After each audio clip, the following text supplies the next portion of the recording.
Мектептерде коопсуз билим берүү боюнча даярдалган окуу тренинги 3 баскыч менен өткөрүлүп, алгачкысы Чолпон Ата шаарында 3-ноябрь күнү башталган. Экинчи баскычы Тоң районунда уланып, жыйынтыктоочу бөлүгү бүгүн Каракул шаарында уюштурулду. Коопсуз билим берүүдөгү жагдайлар, негизги иш-аракеттер тууралуу суроо жооп уюштурулуп, түшүндүрмө иштер жүргүзүлдү.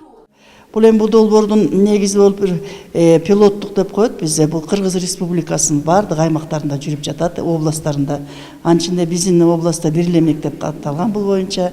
Ысык Көл районундагы Билим Ордо мектеби бар, Алыкул Осмонов атындагы мектеп комплекси, ошол мектепте ушул долбоорду мындай апробация жүргүзүлүп жатат да. Аталган иш-чараны уюштуруу демилгеси облустук билим берүү борбордун кызматкерлери тарабынан көтөрүлүп чыккан. Бүгүнкү күндө мектеп жашоосунда болуп жаткан акыркы окуялар аталган окууну уюштуруунун негизги себеби болуп саналат. Мектепте рекетирликти жоюу, алсыздын үстүнөн үстөмдүк кылуу иш-аракеттерин болтурбоо, ата-энелерди мектеп менен тыгыз мамиледе кармоо керектиги баса белгиленди. Ошондой эле билим сапатын жогорулатууда экологиялык жана психикалык жагдай түзүп берүү негизги шарт дешет уюштуруучулар.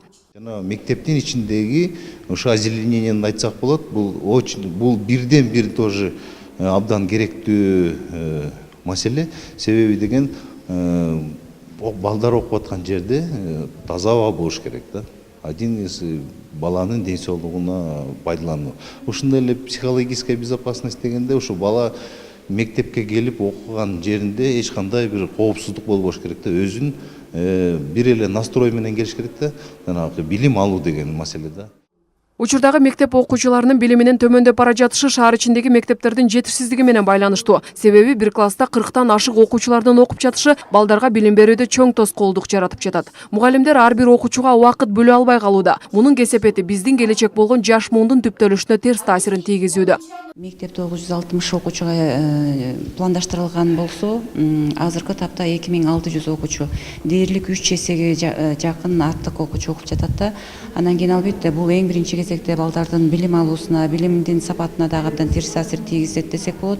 Албетте биз мунун үстүндө дайыма иш алып барып жатабыз. Мектеп администрациясы жергиликтүү бийликтер менен биргеликте, албетте ата-энелер коомчулугунун жардамы менен коопсуз мектеп, коопсуз шарттарды баланын билим алуусу үчүн түзүү үчүн бизде мисалы үчүн мектептин тегерегин тозуудан баштап, мектептин ичинде жана сыртында видео камераларды орнотуудан баштап биз бул жагдайда иш-аракеттерди буга чейин жүргүзүп келгенбиз.